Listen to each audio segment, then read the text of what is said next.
Hey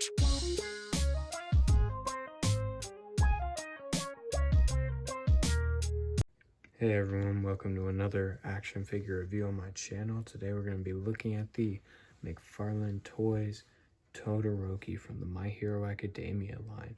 And I like it. I like it a lot. Real quick, before we get into the video, we are, as a community, as a channel, we are trying to get 1,000 subscribers by the end of 2021. So if you'd like to help help us out with that goal, if you'd like to support us, then hit me up. It's all of us. It's not just me. I'm not leading anybody. Nobody's my followers. We're a community, we're a family, we're equals. So if you'd like to help me out, let's do it. Alright, so anyway, let's get into the review. So there are a lot of really cool things about this Todoroki figure, and the accessories are definitely one of them. So to start it off with the most boring accessory first, we get the My Hero Academia plain black shiny base with all the scratches on it, just like we get with every single other My Hero Academia McFarlane Toys figure. Hey, look, you can see a little sneak peek of the figure in the reflection. Isn't that cool?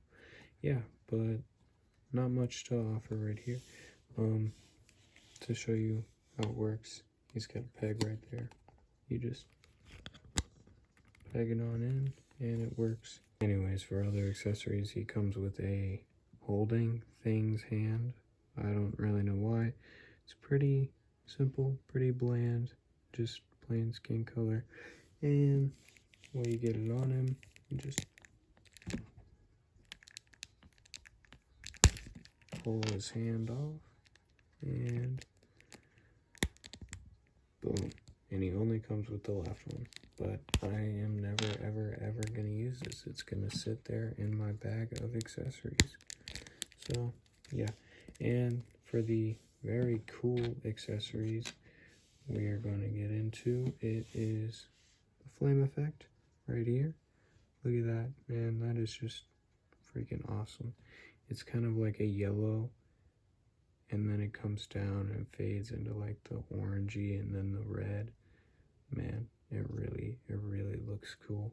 And the way you put it on here is on his left side, or right, his left. You're gonna take his fist right here and just put it into that hole. It's shaped perfectly, and boom. And then you can have them close around with it however you want to. It's very cool. I like it a lot. And for the ice one, show you, look at that eye. This is my favorite accessory. Look at the whitewash on that thing. Well, sort of whitewash. Well, it's like a white dry brushing, but anyways, it looks just like ice. I mean, oh, by the way, both of these are kind of a rubbery, soft material, but it really does. It looks like ice. It gives that illusion, and I love that. It's got all these sharp edges on it. You can see him reflecting the light, and it's just the same thing, except you do it on his right side, and boom, goes right on in. One thing that I like to do with the ice effect specifically is put it on his foot. You can do that with the ice one. Not so much with the fire one. I mean, I guess you can do it and make it work for some shots, but like if he's doing some sort of a fire kick. But with the ice one, you can get him to like stand and have it in front of his foot, come up in front of his shin, sorta. With the fire one, you can't really do that because it's all round. So yeah, you could probably mess around with it a little bit. Yeah, that's it for the accessories. So to get a look at Mr. Icy Hot here, we can take a look at his head sculpt. I think it looks really good. A lot of people say that they don't think it looks like Todoroki. I do. I'm sorry. Not really. Not sorry. I think it looks a lot like Todoroki. I love, here, get a little more light on it. I love the blue eye on his left side. I think that looks really good. I think if I had one complaint with this head sculpt, it would be that I think the scar and the hair could be a little like different shades. You know, I've thought about painting one of them, but I don't really know exactly how I would do it. I just think that that could be improved. Anyways, you can see his mouth there, his sort of meh expression, just like I'm here. You know, you got his ear there, looks good. Here on the other side, you can see the split up here on the top. I like the way the hair came out. I really like it a lot. I think it looks really good. Then on the back, boom, kind of meets a point there almost. And for the neck, you can see, boom, the collar piece looks good. And the chest, boom, looks good. And this is a soft overlay rubber material over sort of a hard plastic skeleton. Boom, and he got his little backpack. Looks good, and his belt that holds like first aid kit stuff. Boom. Really like the wrinkles all over. You get them all over the suit, on the arms, on the front. You can see I got a little bit of sort of wear from having him posed in a crunching position for too long, which is pretty unfortunate. That bothers me. I'm not gonna lie. I'm not even gonna pretend it doesn't bother me. See, the thing got stretched out a little bit. It was pushed down. It was like perfect, but yeah, it bothers me. The front of his belt looks really nice. You got the black and the yellow. Boom. Yeah, legs, knees. He's got those X's on his knees, which is anime accurate. And his boots look good. On the back, Todoroki butt. Bottom, you got the darker gray there. And yeah, not a whole lot going on, but it is enough. So going over the Todoroki articulation, you can, despite the hair, you can get his head to look up quite a bit. I think it looks pretty good. Can get it to move down. We'll turn side to side and tilt greatly. I think it's got a double dumbbell, so it's got a ball peg up here and a ball peg down there, which allows for great movement. The arms move out that far. You get about a T-pose.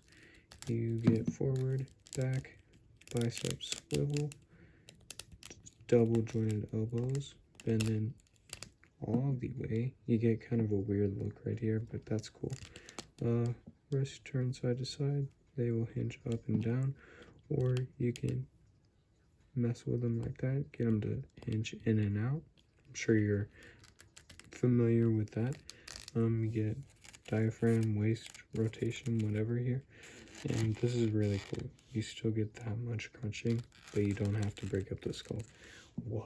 While we've already covered that it does warp just a little bit, which is very, very bothersome. Probably my biggest complaint of the figure right now. Like, look at that. That looks terrible. I think that is very cool that you can do that with an action figure. And of course, his head can look up enough to compensate.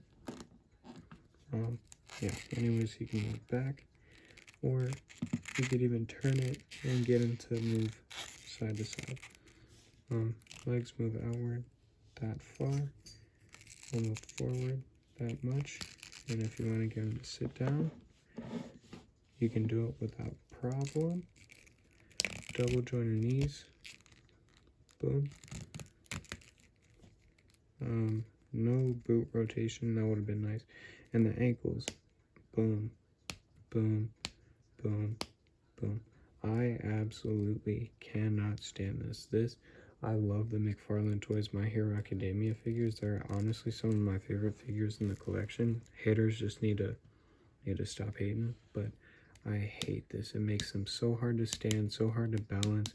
They always look like they're leaning forward. I find myself having to mess with the knees just to get them to stand. I hate it. Anyways, they move down, up, they rotate, and he has the pivot and toe hinge. So Todoroki stands at about right at 7 inches tall. And of course here he is next to Midoriya, Tenya Ida, and Stain, so you can recreate that scene where it was, you know, these three versus Stain. And as you can see, McFarlane Toys has just completely given up with trying to scale their figures right. And here he is next to Marvel Legends Luis. So I think this figure is very cool. I like My Hero Academia a lot, and I like Todoroki a lot. He's not my favorite character. I know he's a lot of people's favorite character, but he's not mine. But I do like this figure a lot. My biggest complaint would probably be the wear over time on the shirt. That is annoying, very annoying. I don't know why I thought it was a good idea to pose him like that. I take responsibility for that. I don't know why I thought it was a good idea to pose him like that for such a long time. Probably because I was so impressed with the articulation, even under that shirt. But anyways, I like this figure, and on its own, I will give it a 9 out of 10. Really happy with it. I guess we could have gotten more fire and ice effects, but I do really, really like the ones that we got, which might be why I wish that we got more. So anyways, hope you liked my review. Thank you so much for watching. Please leave a comment. Let me know what you think. Let me know how I can improve my reviews. And yeah, subscribe. We better hit 1,000 subscribers by 2022. Let's do it. You already know. It's us.